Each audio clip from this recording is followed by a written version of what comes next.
E eu vou aqui entrar um pouquinho mais nos jogos e quais são os mecanismos de jogos que fazem com que ele seja um mecanismo interessante para a educação. Então, eu começo assim com uma provocação. Vocês jogam? Quem joga aqui? Muitos de vocês jogam. Então, vocês conhecem bastante um pouco do que eu vou falar. Mas tem uma questão, olha, eu jogo, tu jogas, ele joga, nós jogamos, vós jogais. Mas eles jogam. Os estudantes jogam, os alunos jogam. Então, essa é uma realidade. A gente tem que transferir o foco da atenção para os alunos, para os estudantes. Então, alguns daqui jogam, mas todos eles jogam. Recentemente saiu uma matéria no Globo, no Rio de Janeiro, baseada em 2 pesquisas. 35 milhões de brasileiros jogam. E até o final do ano serão 40 milhões de brasileiros. Isso é 20% da nossa população. Então, é muito importante a gente olhar para esse mecanismo e ver o que ele pode fazer pela educação. E ele não é distante dos objetivos, não é uma coisa nova, como pode parecer. A inovação é juntar o antigo, o que dá certo, com as novas tecnologias e o que é oferecido no mundo de hoje. Isso é novo, mas jogo não é novo.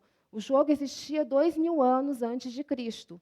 Tem lá no Metropolitan, em Nova York, tem lá quadros egípcios com pessoas jogando. Então, não é novo. É só como que ele pode ser melhor utilizado e adaptado. E nós estamos num momento mágico que a tecnologia permite que ele seja adaptado e utilizado em larga escala, que é uma das grandes preocupações colocadas aqui. Então, esse aqui é só um exemplo de como o jogo mobiliza e traz encantamento, envolvimento. Até tem uma brincadeira ali de um site, pessoas mais idosas jogando. Esse é o Campus Party em Recife, recentemente. Esse é o da Europa. Ou seja, uma mobilização total em torno desse tema. Ninguém é obrigado a estar lá, mas estão com prazer. Então, essa é uma questão. Esse é um outro exemplo de mobilização e do poder que o jogo tem. Não sei, foi noticiado, foi uma experiência do ano passado, que cientistas que há décadas estavam buscando sintetizar a proteína da AIDS não conseguiram. Então, em parceria com a Universidade de Washington, eles lançaram um jogo que era justamente para poder ver se estudantes conseguiriam montar times e descobrir. 3 semanas foi descoberta e foi sintetizada essa proteína que pode ajudar pesquisas avançadas e nos ajudar nesse caminho aí da cura da AIDS. Importantíssimo. Aqui é o jogo, o Foldit, ou seja, tem desafios, metas, grupos, times, tudo que o jogo pode trazer. E essa construção colaborativa gerou um resultado incrível em muito pouco tempo. Então, assim, elenquei alguns benefícios surpreendentes dos jogos e que, de forma alguma, estão afastadas da educação como ela é hoje, só que de uma maneira mais prazerosa. Ela faz com que o envolvimento seja maior lá. O D3NA, que o Luciano falou, a gente chama de idade, que é desafio, aventura, diversão, envolvimento, mas a gente está falando da mesma coisa, mas na Tambor a gente fala assim. Então, o que tem? Entendimentos de regras, seguir instruções. Parece chato, mas não é não, no jogo não é não. Todos os jogos têm regras e eles seguem com muita vontade, não é nada chato. Capacidade de resolução de problemas. O tempo inteiro os desafios são colocados e os alunos, os jovens e nós temos que resolver e numa velocidade surpreendente. Então, também é muito bom. Coordenação motora. Vocês já viram mexer isso aqui, atirar olho e tal? Coordenação motora incrível. Tem pesquisas recentes que dizem que uma cirurgia de laparoscopia é muito melhor quando os cirurgiões jogam games antes e treinam. Não é incrível a capacidade? Então, bacana. Recursos e logísticas. Muitos jogos de estratégia, você tem que ficar o tempo todo monitorando seus recursos. Senão, você morre ali na frente, você não consegue chegar ao desafio. Ou seja, o tempo todo lidando com isso. Tarefas simultâneas, nem pensar. Você tem que gerenciar os recursos, aí aparece um inimigo no meio do caminho, surge um novo problema, e o tempo todo, multitarefa, multitasking, tentando resolver isso, e intuitivamente. Na realidade, ninguém está sendo obrigado ali a fazer isso, mas intuitivamente isso vai acontecendo ao longo do jogar. Raciocínio rápido. As ações são muito rápidas colocadas, então você aprende a tomar a decisão muito rapidamente. E aí entra a estratégia, a antecipação logo em seguida, porque a decisão instantânea do que você vai fazer agora vai ter toda uma consequência no final do seu jogo, em que nível você vai conseguir chegar. Então, é decisão instantânea, antecipação, visão de longo prazo. Importante. Perseverança. Você falha, não conseguiu passar de nível, aí você volta, continua de novo, falha, não passou de nível, o tempo todo isso, mas você continua porque é interessante, instigante, tal. Reconhecimento de padrões. Todos os jogos têm lógicas internas. E essas lógicas são... Daqui a pouco você começa a reconhecer esse padrão. E aí, na medida em que vai ficando mais difícil, o padrão já é claro, novos padrões são apresentados. Então, o tempo todo, o jogo trabalha com isso. Então, eu acho surpreendente, né, que o jogo ainda não seja... Está repetido. Largamente utilizado aí na educação. Aqui eu vou dar alguns exemplos simples dessas características que eu trouxe para vocês, para a gente ter claro. Por exemplo, isso aqui é o Angry Birds, jogo que estourou aí de sucesso no ano passado, né? Já jogaram? Sou viciada em vários jogos.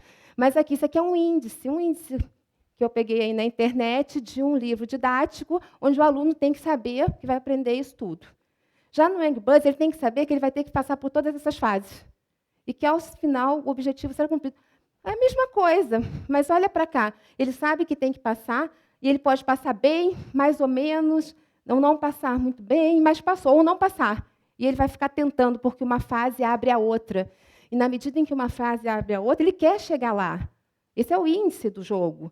Mas ele chegou, e aí ele volta e diz, mas eu só cheguei com uma estrela. Eu quero voltar, porque eu quero chegar com 2, com 3 estrelas, claro.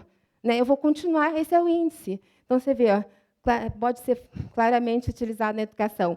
Esse é um conceito que eu adoro, por isso que eu trouxe como exemplo. O conceito de vidas em games. Você pode correr risco em games, você pode correr risco porque você pode tentar de novo.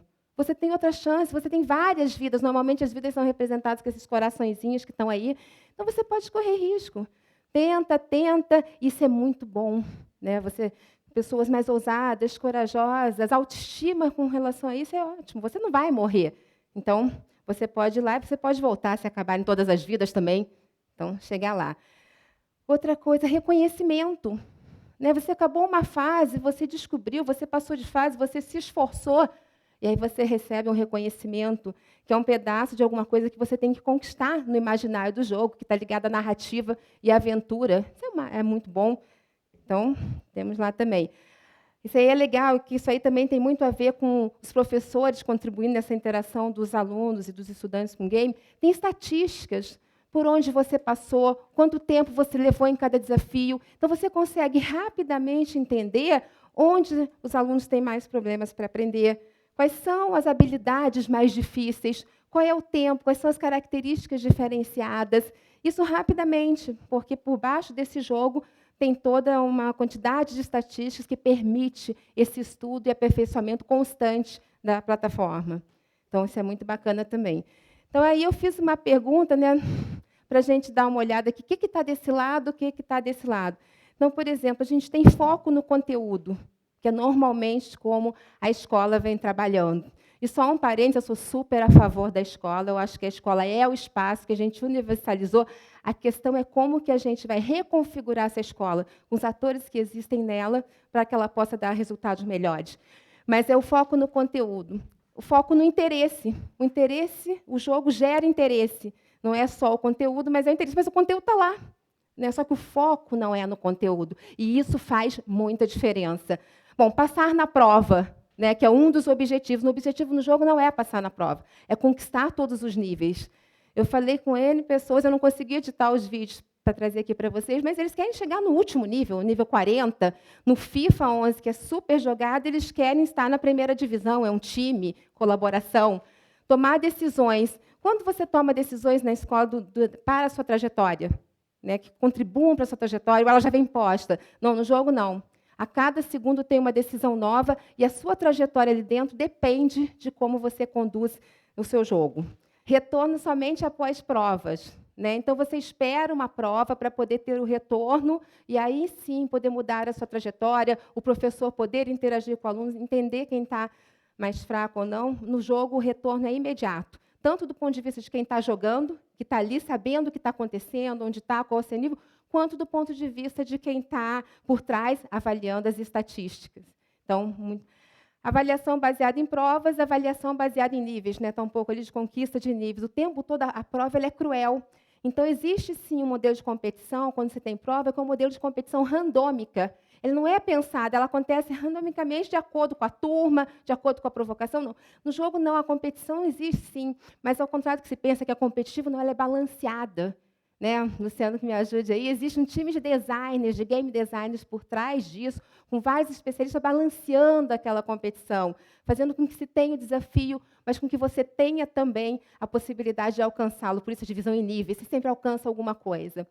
E a personalização, que todo mundo tem falado muito, não, personalizar, o jogo já é personalizado.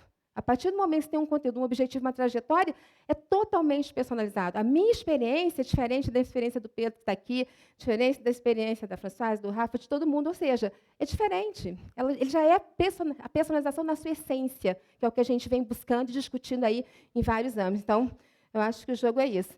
Aí eu trouxe uma quantidade de exemplos de jogos comerciais, aí eu vou entrar na nossa questão de desafios que a gente tem para utilizar jogos em educação.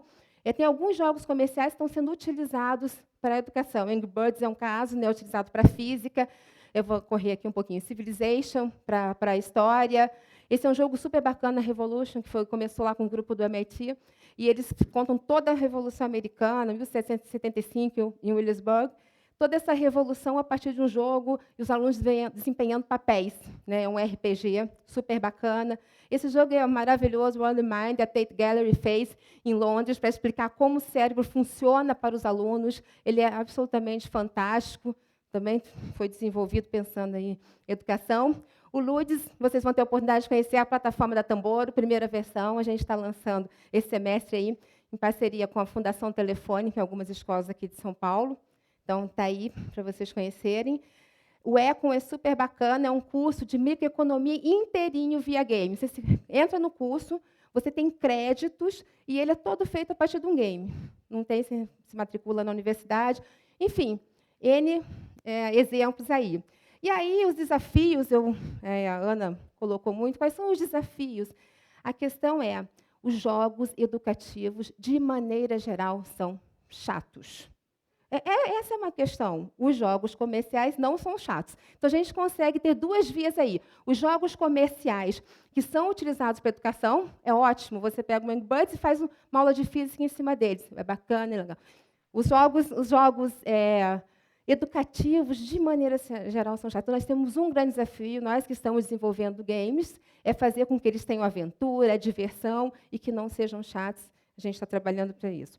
E a outra coisa é como é que os adultos, e aí eu não estou falando só dos professores, de maneira geral, tem questões com os pais, me perguntam muito, poxa, mas jogar vicia, jogar faz bem, faz mal? Então, assim, como é que os adultos podem entender e aceitar essa transformação?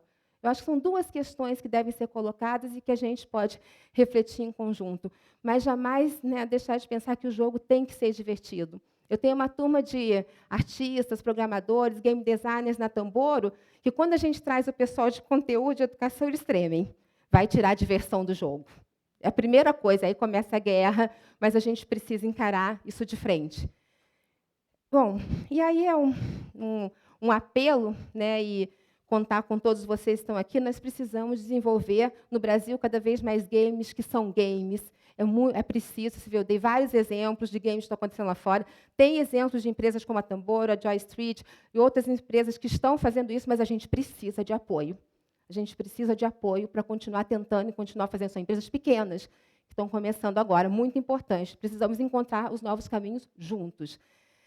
E para dizer o quanto é difícil essa dificuldade que gera esse embate, essas visões diferentes, eu trouxe uma frase do Mark Twain, que a gente não se liberta de um hábito atirando pela janela. É preciso fazê-lo descer a escada degrau por degrau. E é isso que a gente está vivenciando na educação brasileira. Proust falava isso de uma outra forma. Tem que descer degrau por degrau para a gente conseguir chegar lá. Não adianta atirar pela janela. E aí, que a força esteja com vocês e que vocês possam nos ajudar. Obrigada.